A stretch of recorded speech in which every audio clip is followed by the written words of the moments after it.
지금 전 세계 강대국들이 핵무기보다 더 골치 아파하는 무기가 있습니다. 도시를 날려버리는 강력한 무기가 아니라 너무 싸고 너무 많이 날아와 막을수록 손해가 되는 무기. 바로 드론입니다. 지금 전쟁터에서는 100만원짜리 드론 한 대를 막기 위해 50억짜리 미사일을 쏘는 상식밖의 계산이 강요되고 있습니다. 가성비 지옥. 세계 최강 방공국가 이스라엘조차 경보 한번 울리지 못한 채 군부대 식당이 직격당하는 참사까지 벌어졌습니다. 그런데 바로 이 상황에서 단돈 2,000원짜리 레이저를 이미 실전 배치하며 전쟁의 공식을 뒤집은 나라가 등장합니다. 왜 지금 방공의 왕좌가 한국으로 이동하고 있는지 그 이유를 지금부터 살펴보겠습니다. 어디서 듣고 계신가요? 구독과 좋아요 잊지 마세요. 브리핑룸 천장에 붉은 경보등이 꺼지지 않았습니다. 스크린에는 실시간으로 하늘을 가르는 탄도 궤적 28개가 전멸하고 있었고 레이더 좌표마다 붙은 숫자들이 초단위로 갱신되고 있었어요. 국방위원회 의원 6명이 숨을 죽이고 화면을 응시하는 동안 저는 책상 모서리에 기댄 채 팔짱을 낀 채로 서 있었죠. 제가 손목시계를 내려다본 건 그들을 재촉하기 위해서가 아니라 이 광경이 익숙해서였습니다. 이 나라에서 방공이란 매일 아침 해가 뜨는 것만큼이나 당연한 일상이었으니까요. 안녕하세요. 저는 다니엘 베나미입니다. 이스라엘 국방부 산하방공 및 레이저 요격 시스템 개발 책임 엔지니어로 일하고 있어요. 제 이름 뒤에 붙는 수식어는 간단했죠. 아이언돔 3세대 설계 총괄, 레이저 요격 프로토타입 실전 배치 주도, 실시간 요격 성공률 92% 달성. 숫자로 증명된 경력이었고 이 나라에서 방공이란 단어는 곧 저를 의미하는 것이나 다름없었습니다. 제가 이 자리에 선 이유는 간단했어요. 정치인들이 방공에 대해 질문할 때마다 국방부 장관이 제 이름을 불렀고 저는 그들에게 현실을 알려주는 역할을 맡았죠. 스크린 속 궤적들이 하나씩 사라지기 시작했습니다. 요격 미사일이 목표물과 충돌한 순간이었어요. 폭발음은 들리지 않았지만 화면 속 붉은 점들이 초록색으로 바뀌는 순간 브리핑룸 안에 안도의 한숨이 퍼졌죠. 28발 중 26발이 격추됐고 나머지 2발은 무인지대에 떨어졌습니다. 제가 입을 연 건 그 순간이었어요. 오늘 브리핑의 목적은 화면 속 숫자를 설명하는 게 아니라 그들이 여전히 이해하지 못하는 것을 가르쳐주기 위해서였으니까요. 저는 레이저 포인터를 들어 스크린을 가리키며 말했습니다. 방공이란 무엇인가라는 질문에 대해 대부분의 사람들은 미사일을 쏘아 올리는 장면을 떠올린다고요. 하지만 그건 결과일 뿐이고 진짜 방공은 그 이전에 시작된다고 말했어요.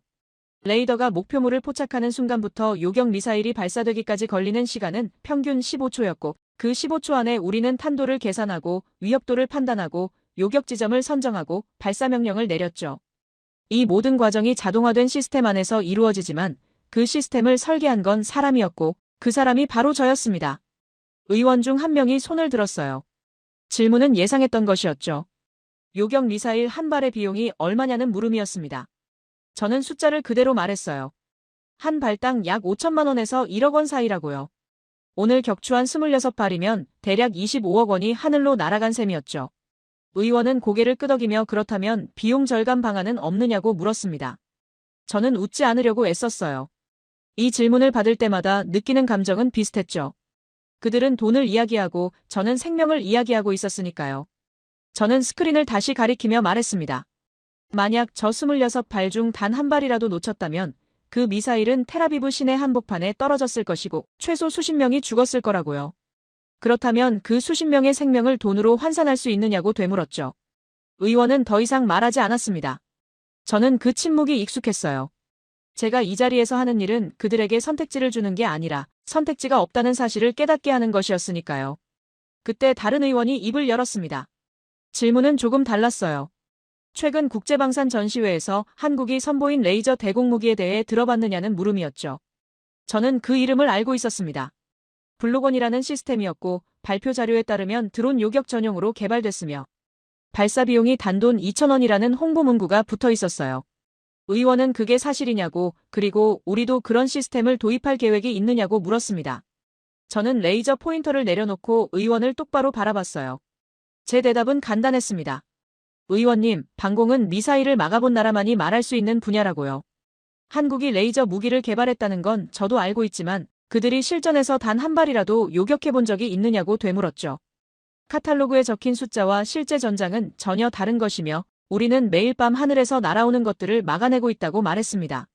저는 브리핑룸을 천천히 둘러보며 목소리를 낮췄어요. 2,000원이라는 숫자가 매력적으로 들릴 수도 있지만 그 숫자가 의미하는 건 아무것도 증명되지 않았다는 뜻이라고요.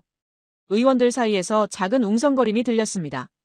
누군가는 고개를 끄덕였고 누군가는 여전히 의문스러운 표정을 지었어요. 저는 그들의 반응을 읽고 있었죠. 방공에 대해 정치인들이 가장 이해하지 못하는 건 바로 이 지점이었습니다. 기술은 실험실에서 완성되는 게 아니라 실전에서 검증된다는 사실이요. 우리는 이론이 아니라 생존으로 방공을 증명해왔고 그게 바로 이 나라가 지금까지 살아남은 이유였어요. 의원 중 한 명이 조심스럽게 입을 열었습니다. 그렇다면 한국의 시스템은 전혀 쓸모가 없다는 뜻이냐고 물었어요. 저는 고개를 저었죠. 쓸모없다는 게 아니라 검증되지 않았다는 것이고 방산 시장에는 수많은 프로토타입이 있지만 실전 배치까지 가는 건 극소수라고 설명했습니다. 특히 방공 분야는 실패가 곧 사망자를 의미하기 때문에 검증되지 않은 시스템을 도입하는 건 도박이나 다름없다고 덧붙였어요. 저는 잠시 말을 멈췄다가 마지막 문장을 던졌습니다. 방공은 카탈로그로 증명하는 게 아니라 무덤으로 증명하는 것이라고요. 브리핑이 끝나고 의원들이 하나씩 자리에서 일어났습니다. 저는 서류 가방을 챙기며 창밖을 내다봤어요. 텔아비브의 하늘은 맑았고 사람들은 오늘도 평범한 일상을 살아가고 있었죠. 그들은 모르고 있었습니다. 자신들의 머리 위로 얼마나 많은 것들이 날아오고 그것들이 어떻게 사라지는지를요.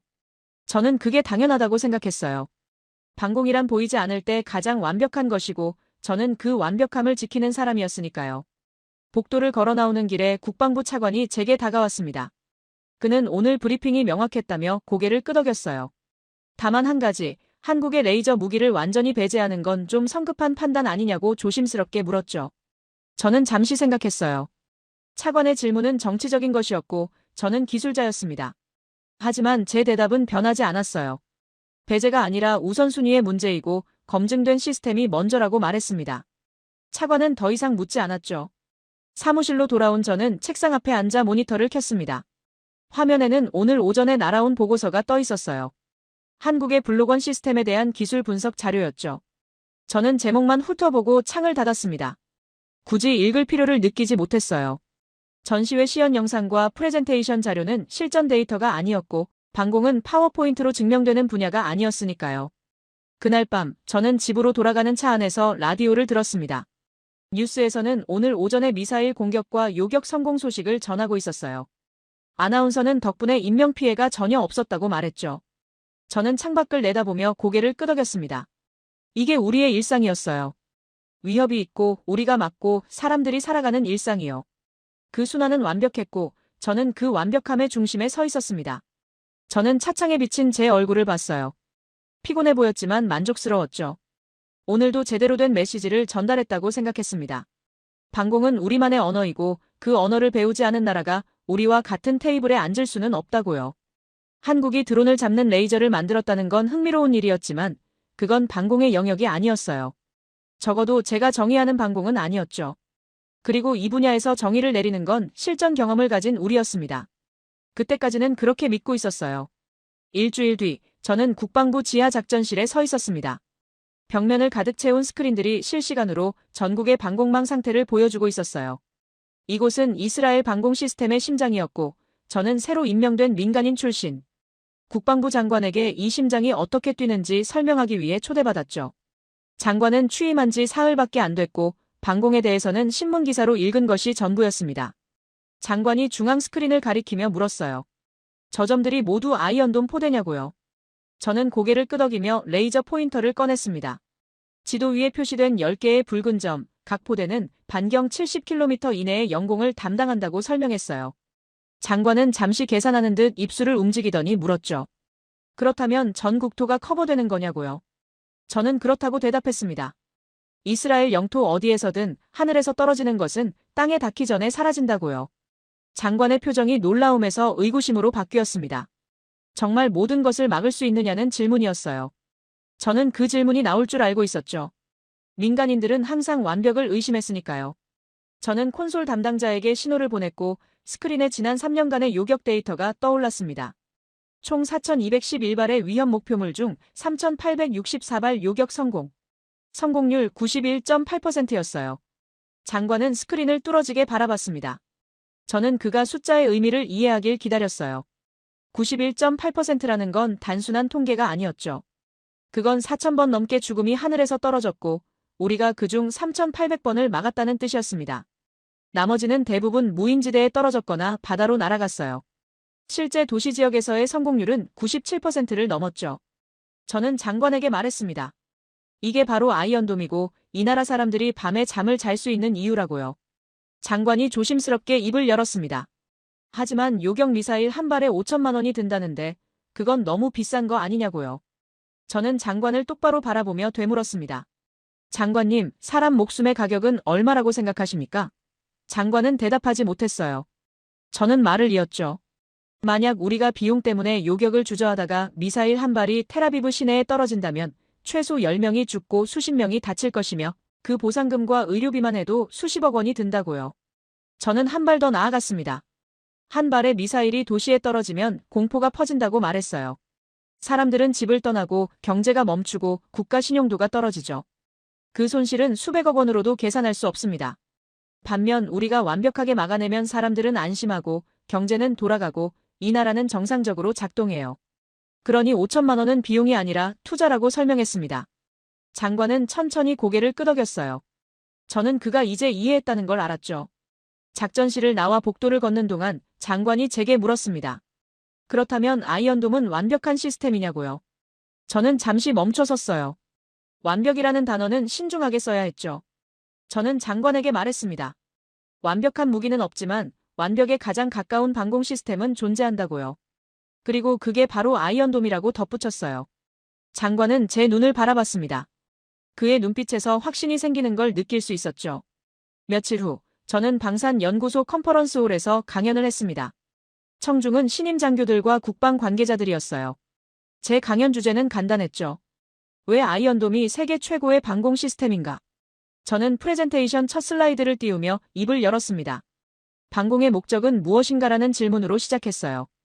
청중 중 한 명이 손을 들어 대답했죠. 적의 공격을 막는 것이라고요. 저는 고개를 저었습니다. 틀렸다고 말했어요. 방공의 목적은 우리 국민이 단 한 명도 죽지 않게 하는 것이라고요. 이 두 문장은 비슷해 보이지만 본질이 다릅니다. 첫 번째는 기술의 문제고 두 번째는 철학의 문제예요. 아이언돔은 기술로 만들어졌지만 철학으로 작동하는 시스템이라고 설명했죠. 청중석이 조용해졌습니다. 저는 다음 슬라이드를 넘겼어요. 화면에는 아이언돔의 작동 원리가 나타났습니다. 레이더가 목표물을 탐지하고 컴퓨터가 탄도를 계산하고 요격 미사일이 발사되는 과정이 순서대로 보였죠. 하지만 저는 그림 대신 슬라이드 하단의 작은 문장을 가리켰어요. 목표물 낙하 예상 지점이 무인지대일 경우 시스템은 요격하지 않는다는 내용이었습니다. 저는 청중에게 물었죠. 왜 우리는 빈 땅에 떨어질 미사일은 굳이 막지 않을까요? 젊은 장교 한 명이 대답했습니다. 비용 절감을 위해서라고요. 저는 미소를 지었어요. 반은 맞고 반은 틀렸다고 말했죠. 비용도 이유지만 더 중요한 건 우리의 철학입니다. 아이언돔은 땅이 아니라 사람을 지키는 시스템이에요. 우리는 모래밭에 구멍이 나는 건 신경 쓰지 않지만 사람이 다치는 건 절대 용납하지 않습니다. 그래서 시스템은 모든 계산을 사람 중심으로 하죠. 이게 바로 아이언돔이 다른 방공 시스템과 다른 점이라고 설명했어요. 강연이 끝나고 질의응답 시간이 왔습니다. 한 국방 관계자가 손을 들었어요. 아이언돔에도 약점이 있지 않느냐는 질문이었죠. 예를 들어 동시에 수백 발의 로켓이 날아온다면 어떻게 되느냐고요. 저는 그 질문을 기다리고 있었습니다. 저는 단상에서 내려와 청중석 사이를 천천히 걸으며 말했어요. 좋은 질문이라고요. 그리고 그게 바로 우리가 시스템을 계속 발전시키는 이유라고 덧붙였죠. 저는 설명했습니다. 아이언돔 한 개 포대는 동시에 최대 20개의 목표물을 추적하고 요격할 수 있다고요. 하지만 우리는 한 개 포대로 운영하지 않습니다. 중요 지역에는 여러 포대가 겹쳐서 배치되어 있고 각 포대는 서로 데이터를 공유하며 협력해요. 그래서 한 포대가 포화 상태가 되면 다른 포대가 즉시 지원하죠. 이건 단순한 무기가 아니라 네트워크라고 말했습니다. 질문자는 고개를 끄덕였어요. 다른 장교가 손을 들었습니다. 그렇다면 아이언돔은 앞으로도 계속 유효한 시스템이냐는 질문이었어요. 위협이 계속 진화하는데 말이죠. 저는 단상으로 돌아가며 대답했습니다. 위협이 진화하면 우리도 진화한다고요. 아이언돔 1세대가 나왔을 때 사람들은 이게 과연 작동할까 의심했습니다. 지금 우리는 3세대를 운용하고 있고 이미 4세대 개발이 진행 중이에요. 기술은 멈추지 않고 우리도 멈추지 않는다고 말했죠. 저는 마지막 슬라이드를 띄웠습니다. 화면에는 간단한 문장 하나만 있었어요. 아이언돔은 무기가 아니다. 이 나라가 오늘도 존재하는 이유다. 저는 청중을 둘러보며 말했습니다. 우리는 전쟁을 하는 나라가 아니라 생존하는 나라라고요. 그리고 생존의 조건은 단 하나, 우리 국민을 지키는 것이죠. 아이언돔은 그 조건을 만족시키는 유일한 시스템이라고 강조했어요. 청중석에서 박수가 터져나왔습니다. 강연장을 나서며 저는 복도 창문 너머로 보이는 하늘을 올려다봤어요. 구름 한 점 없이 맑은 하늘이었습니다. 저 하늘 위로 지난 10년간 수천 발의 미사일이 날아왔고 우리는 그것들을 지웠죠. 아이언돔이 없었다면 이 나라는 어떻게 됐을까 생각했습니다. 아마 텔아비브 곳곳에 폐허가 있었을 거고 사람들은 공습 경보가 울릴 때마다 지하 대피소로 달려갔겠죠. 하지만 우리에게는 아이언돔이 있었고 그래서 이 나라는 정상적으로 작동했어요. 저는 주머니에서 휴대폰을 꺼내 메시지를 확인했습니다. 국방부에서 온 알림이었어요. 오늘 새벽 가자 지구에서 발사된 로켓 6발, 전부 요격 성공이라는 내용이었죠. 저는 화면을 끄며 미소 지었습니다. 이게 우리의 일상이었어요. 위협은 끝나지 않지만 우리의 방패도 끝나지 않았죠. 아이언돔은 무기가 아니었습니다. 이 나라가 오늘도 존재하는 이유였고 앞으로도 존재할 수 있게 만드는 보증이었어요. 저는 그 확신을 의심해 본 적이 없었습니다. 그로부터 한 달 뒤, 저는 파리 국제방산 전시회에 참석했습니다. 에펠탑이 보이는 대형 컨벤션 센터였고 전 세계 방산 업체들이 자사의 최신 무기를 선보이는 자리였어요. 복도를 걸을 때마다 각국 언어가 뒤섞였고 곳곳에서 프레젠테이션 소리가 들렸죠. 저는 이스라엘 국방부 대표단의 일원으로 초대받았고 주최 측은 제게 메인 세션에서 아이언돔에 대한 발표를 부탁했습니다. 저는 그 제안을 정중히 거절했어요. 우리는 홍보가 필요 없었죠. 실적이 말해주니까요. 전시장 2층에는 각국의 부스가 줄지어 있었습니다. 미국, 러시아, 프랑스, 독일. 저는 천천히 걸으며 전시된 무기들을 훑어봤어요. 대부분 익숙한 시스템들이었죠. 미사일 요격 시스템, 레이더 네트워크, 전투기 탑재 무장. 진화는 있었지만 혁명은 없었습니다. 저는 관심 없다는 듯 지나쳤어요. 이미 알고 있는 것들을 다시 볼 필요는 없었으니까요. 한국 부스 앞에 사람들이 모여 있는 걸 본 건 우연이었습니다. 저는 본래 지나칠 생각이었지만 군복 입은 유럽 장교 몇 명이 진지한 표정으로 메모를 하고 있는 모습이 눈에 들어왔어요. 저는 호기심이 아니라 의무감으로 걸음을 멈췄죠. 경쟁자가 무엇을 하는지 아는 건 전문가의 책임이었으니까요. 부스 입구에는 대형 스크린이 걸려 있었고 영문으로 된 제목이 보였습니다. 블록원, 레이저 대공 방어 시스템이라고요. 스크린에서는 시연 영상이 재생되고 있었어요. 사막 같은 곳에서 소형 드론 여러 대가 날아오고 지상의 장비에서 레이저 빔이 발사됐죠. 드론들이 하나씩 연기를 내며 떨어졌습니다. 영상 하단에는 자막이 흘러갔어요. 요격시간 3초, 발사비용 2,000원, 드론 전용 시스템. 저는 팔짱을 끼고 화면을 바라봤습니다. 깔끔한 편집이었어요. 하지만 그게 전부였죠. 한국 측 담당자가 영어로 설명을 시작했습니다. 그는 젊었고 열정적이었어요. 블록원은 기존 미사일 방어 시스템과 달리 소형 드론에 특화된 무기라고 말했죠. 레이저를 사용하기 때문에 탄약이 필요 없고 발사 비용은 전력비만 계산하면 된다고 덧붙였습니다. 반도체 기술과 광학 기술을 결합해 여러 개의 레이저를 한 점에 집속시키는 방식이라고 설명했어요. 청중들이 고개를 끄덕였고 몇몇은 질문을 했습니다. 폴란드 장교가 손을 들었어요. 실전 배치 사례가 있느냐고 물었죠. 한국 담당자는 현재 자국 주요 시설에 배치 완료했고 중동 지역 국가와 수출 협상 중이라고 대답했습니다. 프랑스 관계자가 물었어요. 미사일도 요격할 수 있느냐고요. 담당자는 솔직하게 답했습니다. 현재 버전은 드론 전용이고 미사일 요격은 차세대 모델에서 검토 중이라고요. 저는 그 대답을 듣고 속으로 고개를 끄덕였어요. 적어도 거짓말은 하지 않는군요. 담당자가 마지막 슬라이드를 띄웠습니다. 화면에는 비용 비교표가 나타났어요. 기존 미사일 방어 시스템 대비 블록원의 운용 비용 절감 효과를 보여주는 그래프였죠. 숫자는 인상적이었습니다. 드론 한 대를 격추하는데 기존 시스템은 5천만 원, 블록원은 2,000원. 2,500배 차이였어요. 청중 사이에서 감탄사가 터져나왔습니다. 저는 무표정하게 화면을 바라봤죠. 프레젠테이션이 끝나고 질의응답 시간이 왔습니다. 여러 질문이 쏟아졌어요. 최대 사거리는? 동시 교전 가능 대수는? 악천 후에서의 성능은? 한국 담당자는 성실하게 답변했죠. 저는 부스 뒤편으로 물러나 팔짱을 낀 채 서 있었습니다. 제 옆에 서 있던 독일 국방 관계자가 제게 말을 걸었어요. 인상적인 시스템 아니냐고요. 저는 짧게 대답했습니다. 글쎄요 라고만요. 독일 관계자는 제 반응이 의외였는지 다시 물었습니다. 저비용이라는 건 매력적인 요소 아니냐고요. 저는 그를 바라봤어요. 그리고 조용히 말했죠. 매력적인 건 카탈로그이고 중요한 건 전장이라고요.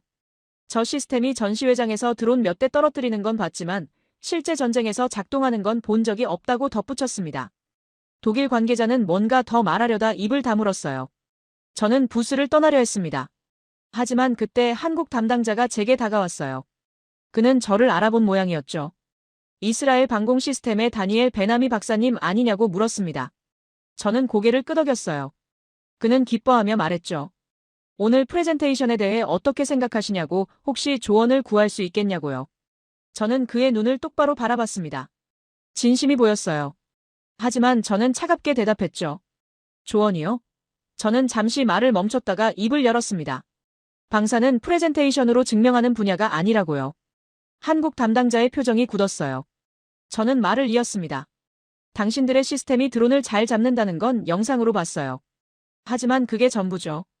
우리는 수천 발의 미사일을 막아냈고 그 결과는 살아있는 사람들로 증명됩니다. 당신들은 드론 몇 대를 떨어뜨렸고 그 결과는 파워포인트로 증명되죠. 이 차이를 이해하십니까? 한국 담당자는 대답하지 못했습니다. 제 옆에 서 있던 독일 관계자가 불편한 표정을 지었어요. 저는 신경 쓰지 않았죠. 저는 한국 담당자에게 마지막으로 말했습니다. 방공은 카탈로그로 증명하는 게 아니에요. 무덤으로 증명하는 겁니다. 당신들의 시스템이 얼마나 많은 무덤을 막았는지 말해줄 수 있습니까? 담당자는 입술을 깨물었어요. 저는 더 이상 기다리지 않고 부스를 떠났습니다. 복도를 걸으며 저는 제 말이 거칠었다는 걸 알았습니다. 하지만 후회하지 않았어요. 오히려 필요한 말이었다고 생각했죠. 방산시장에는 화려한 프레젠테이션과 인상적인 숫자들이 넘쳐났습니다. 하지만 진짜 무기는 회의장이 아니라 전장에서 증명되는 거예요. 한국이 만든 레이저 시스템은 흥미로운 시도였지만 그게 전부였습니다. 시도와 성공 사이에는 엄청난 거리가 있었죠. 저녁 만찬장에서 저는 여러 나라 국방 관계자들과 이야기를 나눴습니다. 몇몇은 오늘 한국 부스에서 본 시스템이 인상적이었다고 말했어요. 저는 그저 미소만 지었죠. 그들의 나라는 매일 밤 미사일 공격을 받지 않으니까요. 그들에게 방공은 카탈로그를 비교하고 예산을 계산하는 일이었습니다. 우리에게 방공은 생존이었어요. 이 차이를 이해하지 못하는 사람들과 논쟁할 필요는 없었죠. 호텔로 돌아가는 택시 안에서 저는 창밖을 내다봤습니다. 파리의 야경이 아름다웠어요. 평화로운 도시였죠. 이 도시 사람들은 하늘을 올려다보며 미사일을 걱정하지 않았습니다. 그래서 그들은 2,000원짜리 레이저에 감탄할 수 있었어요. 하지만 텔아비브에서는 달랐죠.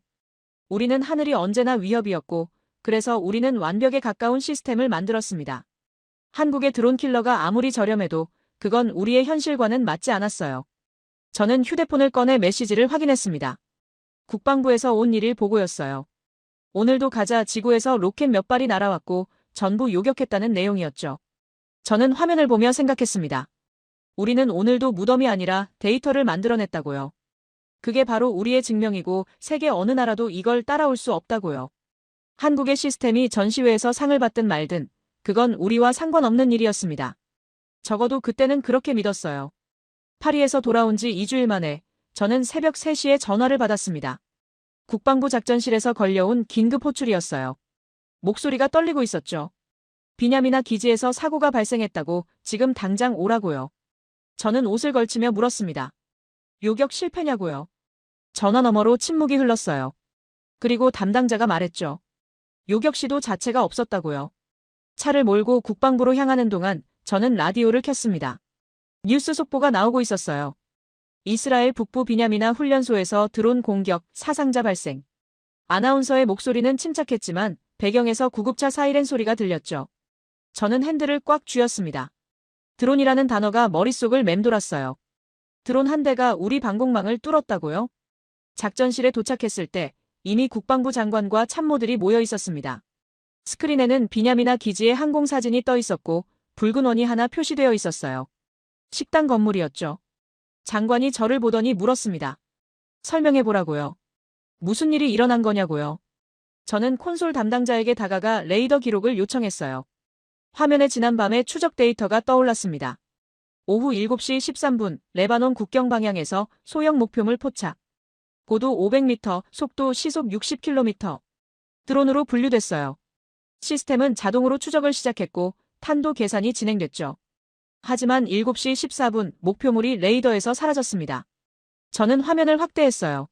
사라진 지점을 분석했죠. 목표물은 산악 지형 뒤로 들어갔다가 신호가 끊겼습니다. 저는 당시 상황실 기록을 불러왔습니다. 담당 오퍼레이터가 상급자에게 보고했어요. 목표물 신호 소실, 지형 간섭으로 추정. 상급자가 물었죠. 추락 가능성은? 오퍼레이터가 대답했습니다.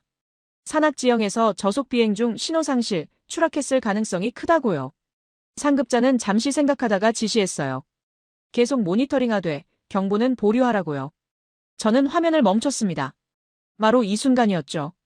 장관이 물었습니다. 왜 경보를 울리지 않았느냐고요. 저는 대답했어요. 표준 프로토콜을 따른 것이라고요. 레이더에서 목표물이 사라지면 우리는 추락을 가정합니다. 매번 신호가 끊길 때마다 경보를 울리면 거짓 경보가 너무 많아지죠. 장관은 눈을 감았어요. 그렇다면 드론은 어떻게 된 거냐고 물었습니다. 저는 데이터를 계속 넘겼어요. 7시 19분, 비냐미나 기지 상공에서 폭발음이 보고됐습니다. 신호가 사라진 지 5분 뒤였죠. 스크린에 현장 사진이 떠올랐습니다. 식당 지붕에 뚫린 구멍이 보였어요. 철골이 휘어져 있었고 내부는 검게 그을려 있었죠. 저는 사진을 넘겼습니다. 다음 사진에는 식탁들이 뒤집혀 있었고 바닥에 혈흔이 보였어요. 응급처치를 받는 병사들, 들것에 실려나가는 부상자들. 저는 더 이상 사진을 넘기지 않았습니다. 장관이 물었어요. 사상자는 몇 명이냐고요. 참모가 보고서를 읽었습니다. 현재까지 사망 4명, 부상 62명. 중상자가 6명이라 사망자는 더 늘어날 수 있다고요. 장관은 책상을 손으로 짚으며 침묵했습니다. 회의실이 조용해졌어요. 저는 데이터를 계속 분석했죠. 드론은 레이더를 피해 저공 비행을 했고 산악 지형을 이용해 신호를 차단했습니다. 그리고 계획된 목표물, 훈련소 식당으로 정확히 날아갔어요. 이건 우연이 아니었습니다. 계획된 공격이었죠. 저는 드론의 예상 기종을 분석했습니다. 시중에서 구할 수 있는 상업용 드론을 개조한 것으로 추정됐어요. 가격은 대략 80만 원에서 100만 원 사이. 폭약 5kg을 탑재할 수 있는 사양이었죠. 저는 화면을 보며 생각했습니다. 100만 원짜리 드론 한 대가 우리의 방공망을 뚫었다고요. 그리고 4명을 죽였다고요. 참모 중 한 명이 물었습니다. 아이언돔은 왜 작동하지 않았느냐고요. 저는 설명했어요. 아이언돔은 로켓과 미사일을 위한 시스템이라고요. 탄도를 계산해서 요격하는 방식이죠. 드론은 탄도가 아니라 자유롭게 움직입니다. 속도도 느리고 크기도 작아요. 아이언돔에 레이더가 포착하기는 하지만 위협도 판단해서 낮은 우선순위로 분류되죠.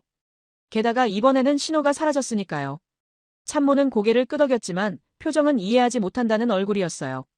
장관이 입을 열었습니다. 그렇다면 우리는 드론을 막을 수 없다는 말이냐고요. 저는 잠시 망설였어요. 정확한 대답은 복잡했습니다. 막을 수는 있지만 우리의 시스템은 드론을 위해 설계되지 않았다고 말해야 했죠. 하지만 저는 간단하게 대답했습니다. 현재 시스템으로는 어렵다고요. 장관은 책상을 주먹으로 내리쳤어요. 그렇다면 지금 당장 해결책을 찾으라고 소리쳤죠. 저는 회의실을 나와 복도에 섰습니다. 창밖으로 동이 트고 있었어요. 텔아비브의 아침은 평화로워 보였죠. 하지만 북쪽 비냐미나에서는 장례식 준비가 시작되고 있었습니다. 4명의 병사. 그들은 저녁을 먹다가 죽었어요. 경보도 없었고 요격도 없었죠. 그냥 천장이 뚫리고 폭발이 일어나고 끝이었습니다. 저는 휴대폰을 꺼내 뉴스를 확인했습니다. 이미 언론에 퍼지고 있었어요. 비냐미나 참사, 방공 실패, 정부 책임론. 댓글들이 달리고 있었죠. 아이언돔은 어디 있었나? 우리 세금으로 만든 시스템이 왜 작동하지 않았나? 누가 책임질 것인가? 저는 화면을 끄고 주머니에 넣었습니다. 그들은 몰랐어요. 아이언돔이 작동하지 않은 게 아니라 애초에 이런 상황을 위해 만들어지지 않았다는 걸요. 작전실로 돌아가자 참모들이 모여 대책을 논의하고 있었습니다. 누군가는 레이더 감도를 높이자고 했고 누군가는 드론 탐지 전용 시스템 도입을 제안했어요. 저는 그들의 대화를 들으며 생각했습니다. 우리는 10년 넘게 미사일을 막는 데 집중했죠.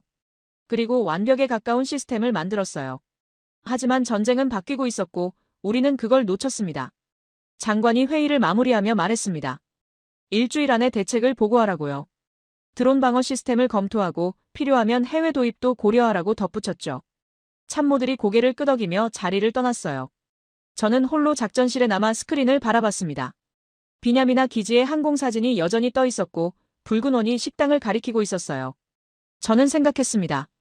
100만 원짜리 드론 한 대가 우리의 신화를 흔들었다고요. 아이언돔은 완벽했지만 완벽은 우리가 정의한 범위 안에서만 완벽했어요. 우리는 미사일을 막았지만 드론은 생각하지 않았죠. 파리 전시회에서 본 한국의 레이저 시스템이 떠올랐습니다. 발사 비용 2,000원, 드론 전용. 저는 그때 그걸 무시했어요. 지금 비냐미나에서는 4명의 시신이 영안실로 옮겨지고 있었죠. 저는 스크린을 끄고 작전실을 나왔습니다. 해가 떠오르고 있었지만 그날 아침은 어둡게 느껴졌어요. 비냐미나 사건 이후 사흘 동안 저는 사무실에 틀어박혀 있었습니다.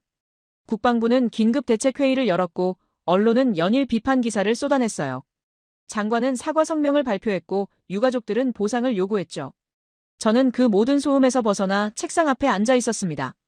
컴퓨터 화면에는 엑셀 시트가 떠 있었고 저는 숫자를 입력하고 있었어요. 첫 번째 열에는 드론의 가격을 적었습니다. 상업용 드론 기본 가격 50만 원, 개조 비용 30만 원, 폭약 비용 10만 원. 합계 90만 원이었어요. 저는 보수적으로 계산하기 위해 100만 원으로 올림했죠. 두 번째 열에는 아이언돔 요격 미사일 가격을 적었습니다. 한 발당 5천만 원에서 1억 원. 평균을 내면 7,500만 원이었어요. 저는 1억 원으로 계산했습니다. 더 정확한 숫자였으니까요. 저는 세 번째 열을 만들었습니다. 비율 계산이었어요. 요격 미사일 한 발 가격을 드론 한 대 가격으로 나눴죠. 1억 원 나누기 100만 원. 결과는 100이었습니다. 아이언돔 미사일 한 발로 드론 100대를 살 수 있다는 뜻이었어요. 저는 그 숫자를 보며 멈췄습니다. 100이라는 숫자가 화면에서 빛나고 있었죠. 넷째 열에는 시나리오를 만들었습니다. 만약 적이 드론 1000대를 동원한다면 제조 비용은 10억 원이에요.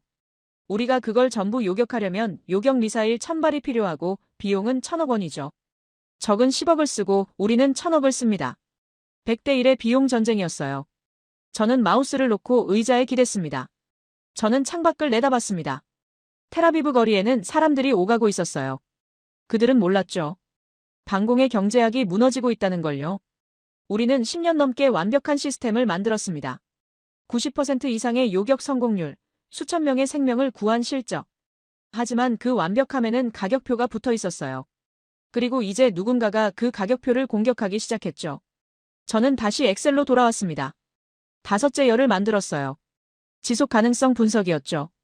이스라엘의 연간 국방 예산은 약 20조 원. 그중 방공 예산은 약 3조 원이었습니다. 아이언돔 요격 미사일 1000발을 쓰면 1000억 원이에요. 우리는 1년에 30번 방어할 수 있죠. 한 달에 두세 번. 하지만 적이 드론 공격을 매일 한다면 1년이면 3조 6천억 원이 필요해요. 우리 방공 예산을 초과합니다. 저는 손가락으로 책상을 두드렸습니다. 숫자는 거짓말하지 않았어요. 드론 전쟁은 소모전이 아니라 파산전이었죠.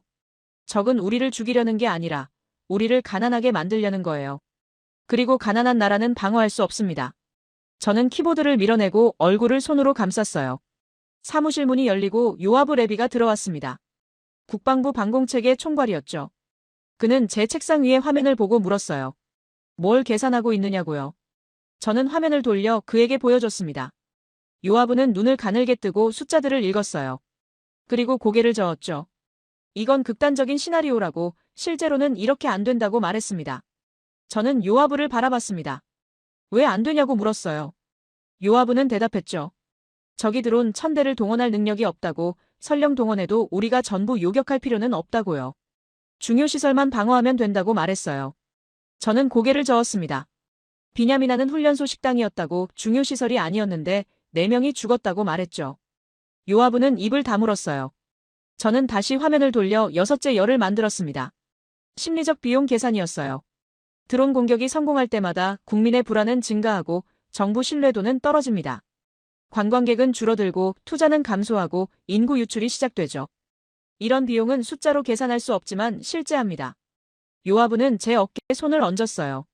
너무 비관적으로 보지 말라고, 우리는 해결책을 찾을 거라고 말했죠. 해결책이요? 저는 요아브를 올려다봤습니다. 해결책은 명확하다고 말했어요. 우리는 드론을 막을 수 있는 저비용 시스템이 필요하다고요. 아이언돔은 드론을 위한 무기가 아니라고 덧붙였죠. 요하브는 고개를 끄덕였습니다. 그래서 우리가 지금 검토하고 있지 않냐고, 레이저 무기 도입을 포함해서 말이에요. 저는 아무 말도 하지 않았습니다. 파리에서 본 한국 부스가 떠올랐죠. 요하브가 사무실을 나간 뒤 저는 혼자 남았습니다. 화면에는 여전히 숫자들이 나열되어 있었어요. 100대 1, 1000억대 10억, 파산까지의 시간. 저는 마지막 행의 결론을 적었습니다. 현재 방공체계는 지속 가능하지 않다. 타자를 치는 손가락이 떨렸어요. 제가 10년 넘게 믿어온 시스템을 부정하는 문장이었죠. 저는 파일을 저장하고 컴퓨터를 껐습니다. 사무실이 어두워졌어요. 저는 창가로 걸어가 밖을 내다봤죠. 해가 지고 있었고 거리에는 불이 켜지기 시작했습니다. 평화로운 저녁이었어요. 하지만 저는 알고 있었죠. 이 평화는 비용으로 유지되고 있고 그 비용은 점점 감당할 수 없게 되고 있다고요. 집으로 돌아가는 차 안에서 저는 라디오를 켰습니다. 뉴스에서는 비냐미나 사건 피해자 장례식 소식을 전하고 있었어요. 4명의 병사 중 1명은 19살이었고 군 복무 시작한 지 석 달밖에 안 됐다고 했죠. 저는 라디오를 껐습니다. 더 이상 듣고 싶지 않았어요. 다음 날 아침, 저는 평소보다 일찍 사무실로 갔습니다. 아무도 없는 복도를 걸으며 저는 결심했어요. 이제는 인정해야 한다고요. 우리의 방공 철학이 틀렸다고요. 아니, 틀린 게 아니라 시대가 바뀌었다고 해야겠죠. 미사일의 시대는 가고 드론의 시대가 왔습니다. 그리고 드론의 시대에는 새로운 계산법이 필요했어요. 완벽이 아니라 지속 가능성, 파괴력이 아니라 경제성. 저는 사무실 문을 열며 생각했습니다. 이제 답을 찾아야 한다고요. 파리에서 본 그 시스템을 다시 들여다봐야 한다고요. 일주일 동안 저는 세계 각국의 드론 방어 시스템 자료를 뒤졌습니다. 미국의 레이저 무기는 개발 단계였고 독일 시스템은 전시회 프로토타입에 불과했어요. 러시아 제품은 수출 금지였고 중국 무기는 신뢰할 수 없었죠. 저는 책상 위에 쌓인 서류들을 보며 깨달았습니다. 실전 배치된 시스템은 단 하나뿐이었어요. 한국의 블록원. 파리에서 제가 조롱했던 그 시스템이었죠. 저는 전화기를 들고 망설였습니다. 한국 대사관 번호가 화면에 떠 있었어요. 손가락이 떨렸죠. 파리에서 저는 한국 담당자에게 무례하게 굴었습니다. 방공은 카탈로그가 아니라 무덤으로 증명되는 거라고 당신들은 증명하지 못했다고 말했어요. 그런 제가 지금 그들에게 도움을 청해야 한다니. 저는 눈을 감고 통화 버튼을 눌렀습니다. 한국 대사관 담당자는 제 이름을 듣고 잠시 침묵했어요. 그리고 조심스럽게 물었죠. 무슨 일로 연락하셨느냐고요. 저는 떨리는 목소리로 말했습니다. 블록원 시스템에 대해 더 알고 싶다고. 면담이 가능하냐고요. 담당자는 놀란 듯 했어요. 이스라엘이 우리 시스템에 관심이 있냐고 되물었죠. 저는 솔직하게 대답했습니다. 관심이 아니라 필요하다고요. 우리에게는 당신들이 유일한 선택지라고 말했어요.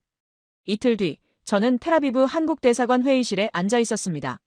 맞은편에는 한국방산업체 대표단이 있었고 그중 김도윤이 있었어요. 블록원 개발 책임자라고 다시 소개했죠. 저는 그를 똑바로 볼 수 없었습니다. 파리에서 제가 그에게 했던 말들이 떠올랐어요. 저는 고개를 숙이며 입을 열었죠. 먼저 사과하고 싶습니다. 저는 목소리를 낮췄어요. 파리에서 제가 무례했습니다. 당신들의 시스템을 제대로 보지도 않고 판단했죠. 저는 틀렸어요. 김도윤은 가만히 저를 바라봤습니다. 그리고 조용히 말했죠. 괜찮다고, 그런 반응에 익숙하다고요.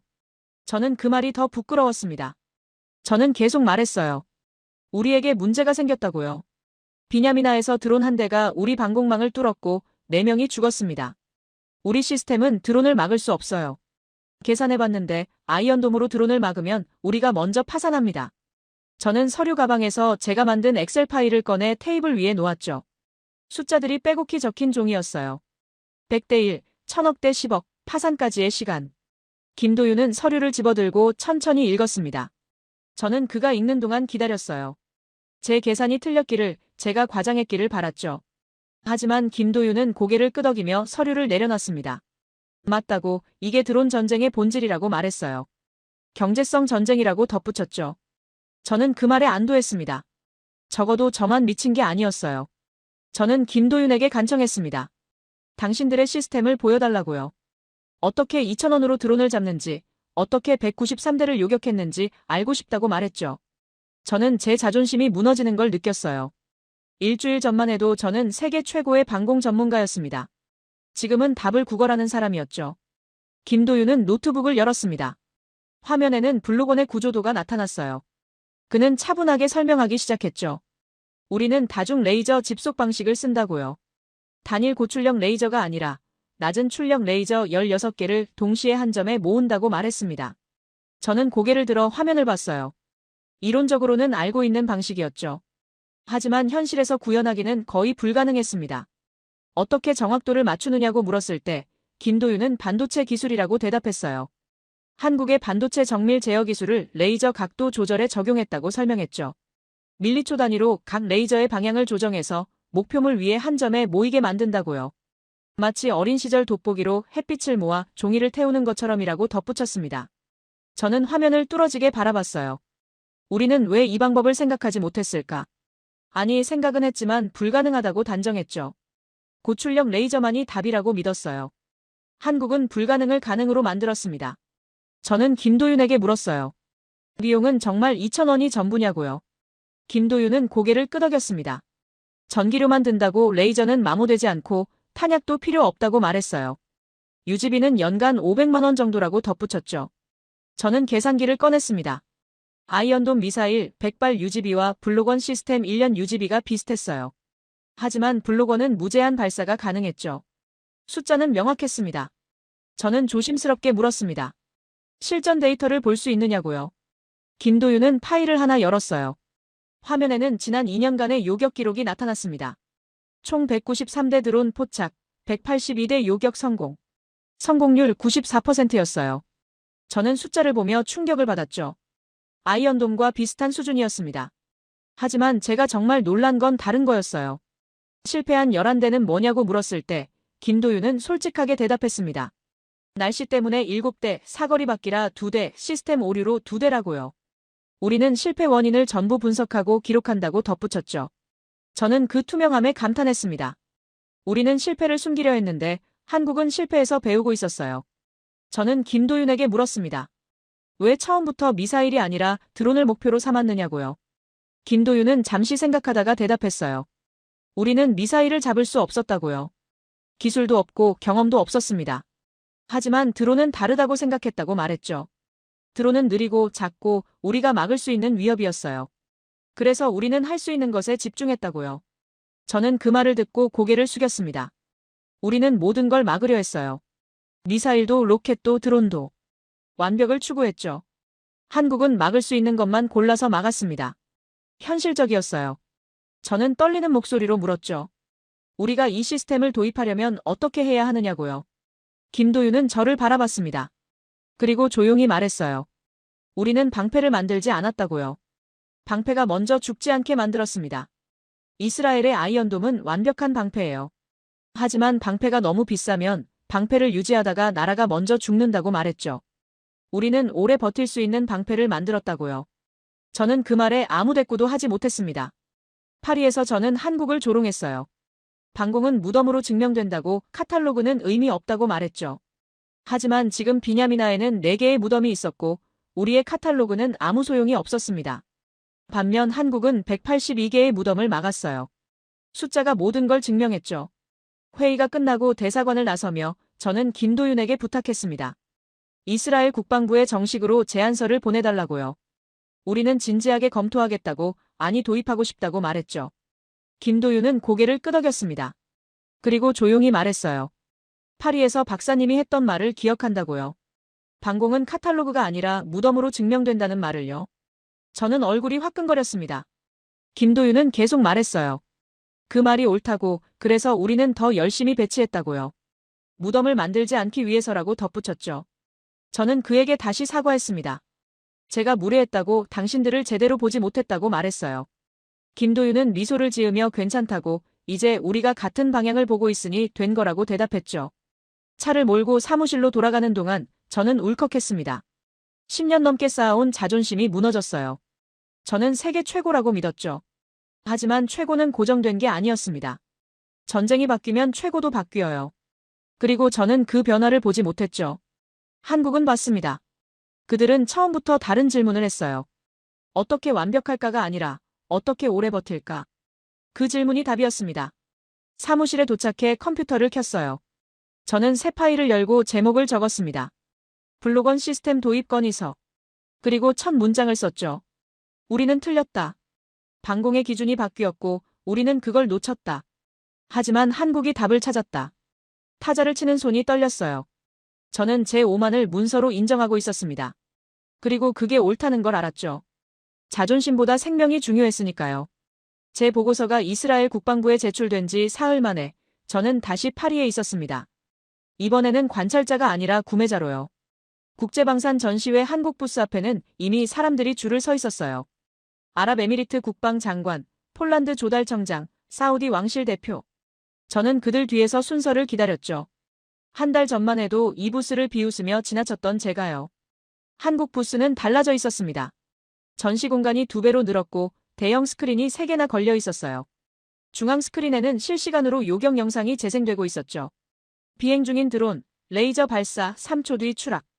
영상 상단에는 문구가 떠 있었습니다. 실전 검증 완료, 2024년부터 실전 배치, 총 193대 요격 성공. 저는 그 숫자를 보며 한숨을 쉬었어요. 우리는 카탈로그를 자랑했고 한국은 실적을 증명하고 있었죠. 아랍에미리트 장관이 김도윤과 대화하는 소리가 들렸습니다. 우리는 예멘에서 날아오는 드론 때문에 골머리를 앓고 있다고 한 달에 수십 대씩 넘어온다고 말했어요. 패트리어트 미사일로 막고 있지만 비용이 감당 안 된다고 덧붙였죠. 김도윤은 고개를 끄덕이며 계산기를 꺼냈습니다. 한 달에 50대라면 패트리어트로는 50억 원, 블록원으로는 10만 원이라고 설명했어요. 장관의 눈이 커졌습니다. 폴란드 청장은 다른 질문을 했어요. 한국 무기 체계와의 호환성을 물었죠. 김도윤이 대답했습니다. 이미 폴란드는 우리의 K2 전차와 K9 자주포를 운용하고 있다고, 블록원도 같은 통합 지휘 체계로 연결 가능하다고 설명했어요. 청장은 만족스럽다는 표정을 지었죠. 저는 그 대화를 들으며 깨달았습니다. 한국은 단품을 파는 게 아니라 시스템을 팔고 있었어요. 제 차례가 왔을 때 김도윤은 저를 알아보고 미소를 지었습니다. 다시 오셨냐고 물었어요. 저는 고개를 끄덕이며 말했죠. 이스라엘이 정식으로 도입을 결정했다고 계약 조건을 논의하고 싶다고요. 김도윤은 악수를 청했습니다. 저는 그의 손을 잡으며 물었어요. 왜 이렇게 많은 나라가 찾아오느냐고요. 김도윤은 주변을 둘러보며 대답했죠. 우리가 유일하기 때문입니다. 김도윤의 목소리는 담담했어요. 드론 방어 시스템은 많지만 실전 배치된 건 블록원뿐이라고 말했죠. 미국 시스템은 아직 개발 중이고 유럽 무기는 프로토타입 단계예요. 러시아 제품은 정치적으로 어렵고 중국 무기는 신뢰도가 낮습니다. 그래서 모두 한국을 찾는다고 설명했어요. 저는 그 말에 뒤통수를 맞은 기분이었죠. 한 달 전 저도 똑같은 결론에 도달했으니까요. 부스 한쪽에서는 기술 세미나가 진행되고 있었습니다. 한국 엔지니어가 다중 레이저 집속 기술을 설명하고 있었어요. 청중석에는 각국 무기 전문가들이 앉아 메모를 하고 있었죠. 발표자는 말했습니다. 한국의 반도체 제조 기술이 이 시스템을 가능하게 만들었다고요. 나노미터 단위 정밀 제어, 밀리초 타이밍 조절. 이 모든 게 한국 반도체 산업의 부산물이라고 덧붙였어요. 청중들이 감탄사를 냈습니다. 저는 옆에 서 있던 독일 국방 관계자와 눈이 마주쳤어요. 그가 먼저 말을 걸었죠. 한국 무기가 대단하다고, 가격 대비 성능이 놀랍다고 했습니다. 저는 동의했어요. 그리고 덧붙였죠. 가격뿐만 아니라 이미 작동하고 있다는 게 핵심이라고요. 우리는 내일 밤을 지킬 무기가 필요한데 한국만이 그걸 제공할 수 있다고 말했습니다. 독일 관계자는 고개를 끄덕였어요. 저녁 시간 한국 부스 앞에는 여전히 사람들이 남아 있었습니다. 김도윤과 직원들은 쉴 틈 없이 상담을 진행하고 있었어요. 저는 커피를 들고 멀리서 지켜봤죠. 한 달 전 이 자리에서 저는 한국 담당자에게 모욕을 줬습니다. 지금은 그들이 전시회의 스타였어요. 아이러니했죠. 세상은 이렇게 빠르게 바뀌는구나 싶었습니다. 다음 날 회의장에서 패널 토론이 열렸습니다. 주제는 미래 방공체계의 변화였어요. 저도 패널로 초청받았죠. 사회자가 질문했습니다. 드론 위협에 대한 해법은 무엇이냐고요. 미국 전문가가 먼저 답했어요. 고출력 레이저 개발이 필요하다고, 5년 내 실용화가 가능하다고 말했죠. 유럽 전문가는 전자전 시스템을 강조했습니다. 제 차례가 왔을 때 저는 솔직하게 말했습니다. 해법은 이미 나와 있다고요. 한국의 블록원이 그것이라고 덧붙였죠. 청중석이 웅성거렸어요. 저는 계속 말했습니다. 우리는 완벽한 시스템을 기다릴 여유가 없다고, 지금 당장 작동하는 무기가 필요하다고 강조했어요. 그리고 한국만이 그걸 제공하고 있다고 말했죠. 청중들이 박수를 쳤습니다. 토론이 끝나고 복도에서 폴란드 청장이 저를 불러 세웠어요. 그는 말했습니다. 폴란드는 이미 한국 무기를 신뢰하고 있다고요. K2 전차는 나토 최강이고 K9 자주포는 우크라이나 전선에서 증명됐다고 덧붙였죠. 이제 블록원까지 도입하면 폴란드 방공은 완성된다고 말했어요. 저는 그 확신에 놀랐습니다. 폴란드는 이미 한국 무기 체계로 재무장하고 있었어요. 호텔로 돌아가는 길에 저는 뉴스를 확인했습니다. 한국 방산 수출이 사상 최대치를 경신했다는 기사가 보였어요.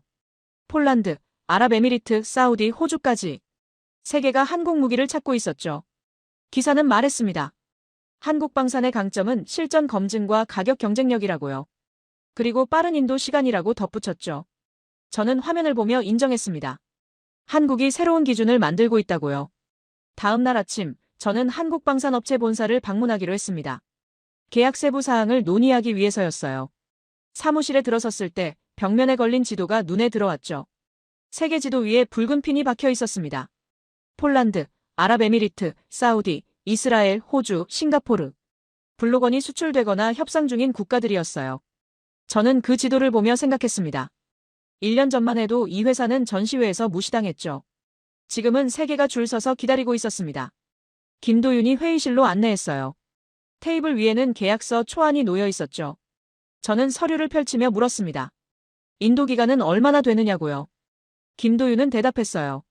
6개월이라고 이미 생산 라인이 가동 중이라서 빠르게 공급 가능하다고 설명했죠. 저는 놀랐습니다. 다른 나라 무기는 통상 2년 이상 걸리는데요. 김도윤은 웃으며 말했습니다. 우리는 수요를 예상했다고요. 비냐미나 사건 이후 문의가 폭주할 걸 알았다고 덧붙였죠. 그래서 미리 증산 체제를 갖췄다고 설명했어요. 저는 그 준비성에 감탄했습니다. 한국은 기술만 앞선 게 아니라 시장도 읽고 있었어요. 계약서에 서명하며 저는 김도윤에게 물었습니다. 앞으로 계획은 뭐냐고요? 김도윤은 잠시 생각하다가 대답했어요. 차세대 모델 개발 중이라고, 블록2는 사거리를 5km로 늘리고 미사일도 요격 가능하게 만들 계획이라고 말했죠.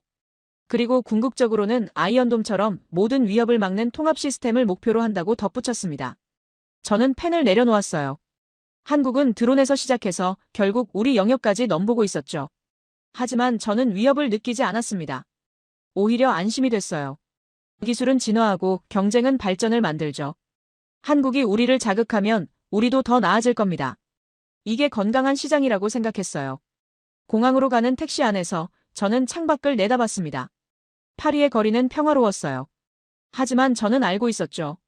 이 평화는 누군가의 기술로 지켜지고 있다고요. 한 달 전에는 그게 우리였습니다. 지금은 한국도 그 역할을 나눠 갖게 됐어요. 아니, 어쩌면 한국이 더 큰 몫을 가져가고 있는지도 모르죠. 저는 휴대폰을 꺼내 메모했습니다. 한국 무기 도입은 시작일 뿐, 우리도 진화해야 한다고요. 비행기에 오르며 저는 뒤를 돌아봤습니다. 파리 하늘은 맑았어요. 하지만 중동과 유럽 어딘가에서는 드론이 날아오고 있었고, 그걸 막는 건 이제 한국 무기였죠. 세계는 이미 방향을 틀었습니다. 한국을 향해서요. 저는 좌석에 앉아 눈을 감았어요. 오만했던 제가 배웠고 세계도 배우고 있었습니다. 방공의 왕좌는 영원하지 않다는 걸요. 그리고 새로운 왕좌는 계산과 실용으로 만들어진다는 걸요. 이스라엘로 돌아온 지 한 달 뒤, 저는 예루살렘 국제안보포럼에 연사로 초청받았습니다.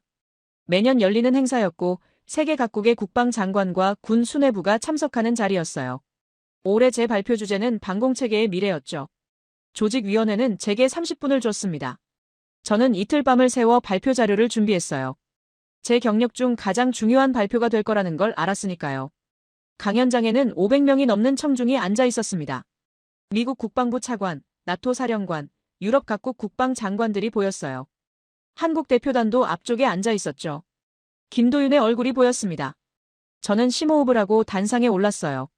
조명이 켜지고 첫 슬라이드가 스크린에 떴습니다. 제목은 간단했어요. 방공의 왕좌, 그리고 그 이동. 저는 천천히 입을 열었습니다. 10년 전 이스라엘은 방공 분야에서 세계 최고였다고요. 아이언돔은 90% 이상의 요격 성공률을 자랑했고 수천 명의 생명을 구했죠. 우리는 자부심이 있었습니다. 그리고 그 자부심은 정당했어요. 저는 잠시 말을 멈췄어요. 하지만 자부심이 오만이 되는 순간 우리는 변화를 보지 못한다고 덧붙였습니다. 다음 슬라이드를 넘겼어요. 비냐미나 훈련소 식당 사진이 나타났습니다. 뚫린 지붕, 부서진 식탁들. 청중석이 조용해졌어요. 저는 말했습니다. 지난 3개월 전 100만 원짜리 드론 한 대가 우리 방공망을 뚫었다고요. 4명의 병사가 죽었고 요격 미사일은 단 한 발도 발사되지 않았죠. 경보조차 울리지 않았습니다. 우리는 그날 깨달았어요. 완벽한 시스템도 시대가 바뀌면 무력해진다는 걸요. 저는 슬라이드를 넘기며 계속했습니다. 아이언돔은 틀리지 않았다고요. 그건 지금도 세계 최고의 미사일 방어 시스템입니다. 하지만 전쟁은 바뀌었어요. 적은 더 이상 비싼 미사일만 쏘지 않습니다. 싼 드론을 수백 대 날려보내죠. 그리고 우리가 그걸 막으려면 1,000억 원이 듭니다. 적은 10억 원을 쓰고 우리는 1,000억을 쓰는 전쟁. 이건 방어가 아니라 파산으로 가는 길이라고 말했어요. 청중석에서 웅성거림이 들렸습니다. 저는 심호흡을 하고 다음 말을 꺼냈습니다. 그리고 그 새로운 기준에서 한국이 우리를 앞섰다고요. 청중석이 더 조용해졌어요. 저는 한국의 블록원 시스템 사진을 띄웠습니다. 발사 비용 2,000원, 실전 배치 완료, 183대 요격 성공. 저는 이 숫자들을 하나씩 설명했어요. 그리고 말했죠. 세계는 이미 한국을 선택하기 시작했다고요. 폴란드, 아랍에미리트, 사우디, 그리고 우리 이스라엘까지요. 저는 단상에서 내려와 청중석 사이를 걸었습니다. 제 목소리를 낮췄어요. 저는 파리 전시회에서 한국 시스템을 봤을 때 무시했다고 고백했죠. 드론 전용이라는 게 한계로 보였고 2,000원이라는 비용이 신뢰할 수 없게 느껴졌어요. 하지만 제가 틀렸습니다. 한국은 완벽을 추구하지 않았어요. 대신 현실을 봤죠. 그들은 물었습니다. 어떻게 하면 끝까지 버틸 수 있을까? 어떻게 하면 방패가 먼저 죽지 않을까? 그 질문이 정답이었다고 말했어요. 저는 다시 단상으로 올라갔습니다. 마지막 슬라이드를 띄웠어요. 화면에는 문장 하나만 있었습니다. 우리는 하늘을 지배한다고 믿었다. 한국은 하늘을 끝까지 관리하고 있었다. 저는 그 문장을 천천히 읽었죠. 지배와 관리의 차이가 뭐냐고 청중에게 물었습니다. 지배는 힘으로 압도하는 것이고 관리는 계산으로 지속하는 거라고 대답했어요.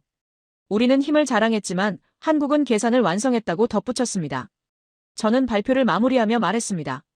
방공의 왕좌는 영원하지 않다고요. 기술이 진화하고 전쟁이 변하면 왕좌도 이동합니다. 10년 전 왕좌는 우리 것이었어요. 지금은? 저는 잠시 침묵했죠.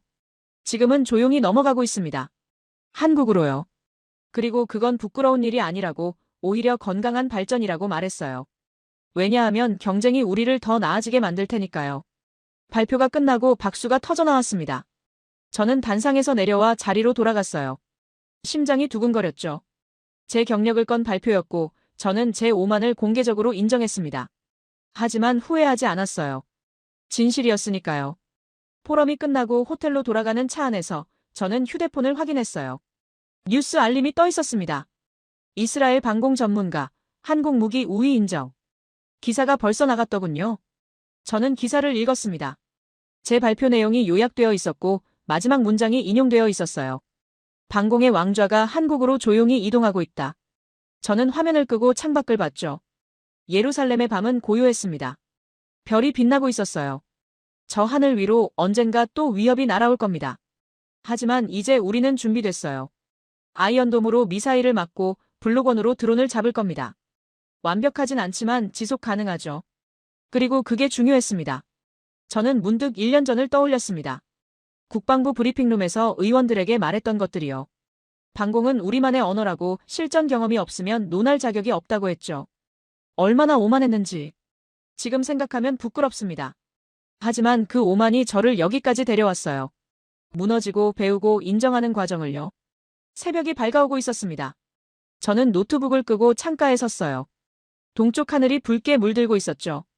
새로운 날이 시작되고 있었습니다. 방공의 왕좌는 이동했지만 하늘을 지키는 일은 계속됩니다. 다만 이제는 혼자가 아니에요. 한국과 함께, 세계와 함께 하늘을 지킬 겁니다. 저는 그 생각에 미소를 지었어요.